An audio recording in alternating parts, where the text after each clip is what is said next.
We're here at Rod Laver Arena in Melbourne, Australia, where the Arizona Coyotes just played 2 of 2 games against the LA Kings, the first ever games in the Southern Hemisphere. Unfortunately, the Coyotes fell to the Kings today, 3-2. But what a weekend of hockey here in Melbourne, Craig. Yeah, I feel honored to have been here, Leah. We worked our butts off. I hope we gave you guys some good content from down under, but it was a blast simply being on the ground when you're this far away. Yeah, absolutely. Today's game, maybe not as thrilling as last night's with the Logan Cooley goal, all the craziness in the second period. But the Coyotes were at a little bit of a disadvantage. There were 4 healthy scratches yesterday. Those 4 subbed in today. But LA actually had a little bit of an advantage there. Yeah, they had 7 new guys in the lineup. And listen, back-to-back games are tough even during the regular season. But when you're really not in condition yet, it's really tough to get up for that in the preseason, and I think it showed a little bit in the Coyotes play. They looked a bit gassed.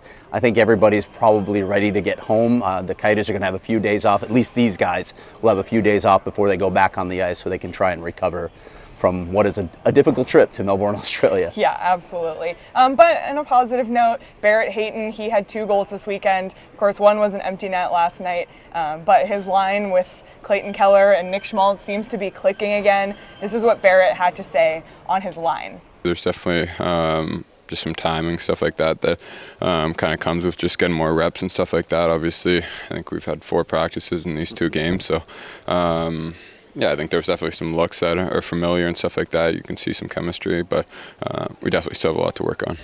But Craig, I think the biggest thing from the weekend is the NHL did a really great job putting on this event. I know there was some, concern maybe about the ice earlier in the week, but they really turned it around. And I mean, this felt like just an amazing, amazing event. And for me, I can't even imagine them not coming back to Australia. Right. And like you mentioned, the ice, I had so many league officials telling me, look, we've had this before. We've had issues leading up to the games. We've had to move a practice, but we get it right when it's game time. And they did here. They got the ice right for the first game. I thought the ice was even better shape tonight. You could see it in the way the puck was moving and the players were moving.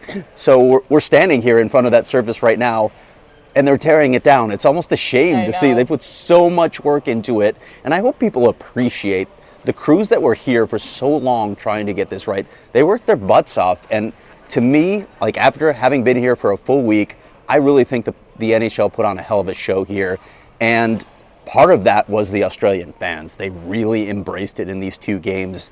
What a great setting. Yeah, like you, I gotta believe the NHL is gonna be back here, whether it's here in Melbourne or maybe in Sydney. Maybe in Sydney, you never know. And, this is just my own little personal opinion. I do feel like there were a lot of Coyotes fans in the building. Again, we heard a lot of Let's Go Coyotes chants. We saw a lot of Kachinas out there. And we've heard that Australians love to embrace an underdog. And I think, the Coyotes are certainly that. So, I don't know, especially with Logan Cooley's goal on night 1. He made a lot of Coyotes fans just with that move. And it'll be cool to see the ripple effects of this week in the years to come here in Australia. Maybe some of them will come and visit and watch a game at Mullet. We'll see. We will see. Well, that's it for us here in Melbourne, Australia. Thank you so much for following along. We'll be back next week with more training camp coverage. The season is right around the corner, so be sure to follow at PHNX_Coyotes on Twitter and subscribe to the PHNX Sports YouTube channel.